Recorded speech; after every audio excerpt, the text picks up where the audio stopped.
आज प्रदेश कांग्रेस कमेटी के पहल पर, निर्देशन पर छत्तीसगढ़ की जनता को विगत 3 सालों से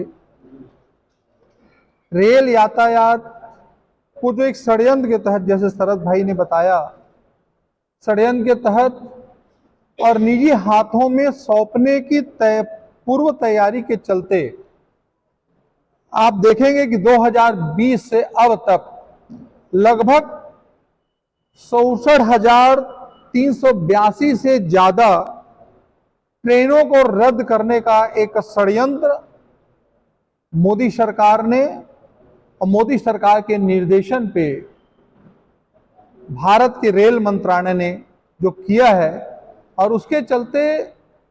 देश के साथ छत्तीसगढ़ वासियों को जो परेशानी हो रही है, मुझे ऐसा लगता है कि इस सब चीज से आप सब लोग भी वाकिफ हैं। अभी वर्तमान में भी 14 ट्रेनें रद्द हैं और अचानक ट्रेनों को रद्द कर दिया जाता है जिसकी कोई पूर्व सूचना नहीं होती है। आप सब जानते हैं, जिनको बाहर जाना रहता है या जिनको बाहर से रायपुर आना रहता है या कहीं और जाना रहता है, उनको 1 महीना 2 महीने पहले से वो उनको रिजर्वेशन कराना पड़ता है। अचानक जब वो स्टेशन में जाता है, यात्री तो पता चलता है कि ये ट्रेनें रद्द हो गई है। मुझे ऐसा लगता है कि आजादी के बाद पहली बार इस सरकार के चलते, मोदी सरकार के षड्यंत्र कुचक्र के चलते भारतीय रेल की ये अव्यवस्था, ये दुर्गति बनी है और इसको जानबूझकर बनाई गई। निश्चित रूप से कोरोना के समय की जो परिस्थितियां थी उसको हम लोग महसूस करते थे कि चलिए भाई, यहां पे ट्रेनों का रद्द होना आम जनजीवन की स्थिरता के साथ समझ में आता था। लेकिन हमें क्या मालूम कि ये कोरोना के पीरियड के को ये लोग वो भी अवसर के रूप में बना करके उन्होंने अब तक केवल और केवल एक ही काम किया है, और मुझे ऐसा लगता है कि ये केवल निजी हाथों में पूरे रेल को सौंपने की एक साजिश चल रही है,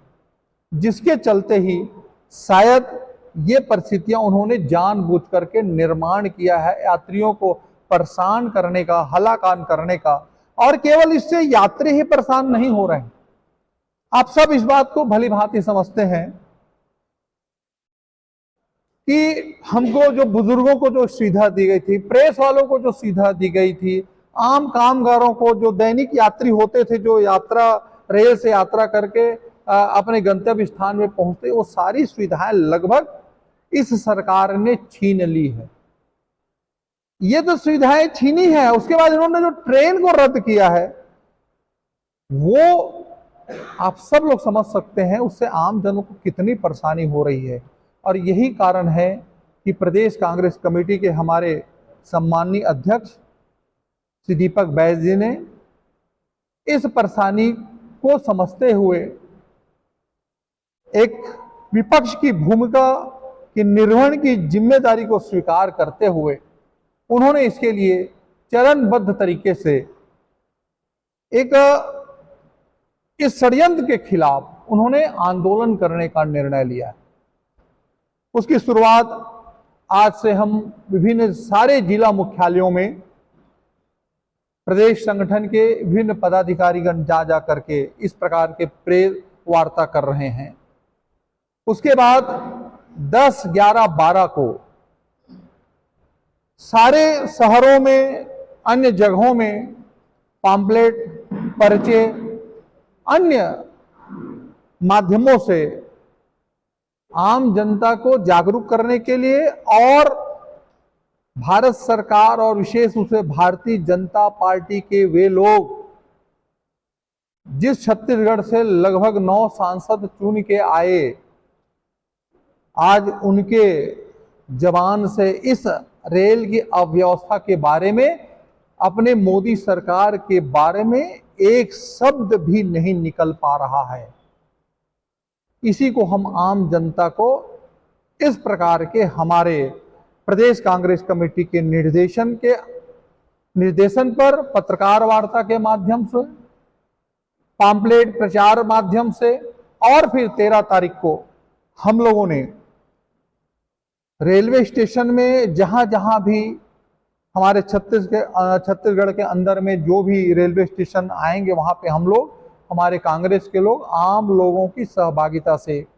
रेल रोको आंदोलन भी करने जा रही है। और जहां पर रेलवे स्टेशन नहीं है, उन जिला मुख्यालयों में हम लोग कांग्रेस के वरिष्ठ जन वहां के लोगों को सहयोग में लेकर के, उनको बुला करके जिला प्रशासन को इस परिप्रेक्ष्य में एक हम लोग उनको ज्ञापन देंगे। एक बात तय है कि छत्तीसगढ़ से बिलासपुर जोन जो छत्तीसगढ़ में आता है, उससे भारतीय रेलवे को 20 से 22 हजार करोड़ रुपए प्रति वर्ष की आमदनी होती है। लेकिन दुर्भाग्य यह है कि इतनी बड़ी राशि हमारे इस रेलवे जोन के माध्यम से भारतीय रेल को प्राप्त होने के बावजूद आप देखेंगे पब्लिक को सुविधाओं के नाम पर कहीं किसी भी प्रकार की कोई भी राहत प्रदान नहीं कर पा रही है। और उल्टा इस प्रकार से ट्रेनों का रद्द होना, मुझे ऐसा लगता है कि ये हमारे, जैसे मैंने पहले भी कहा,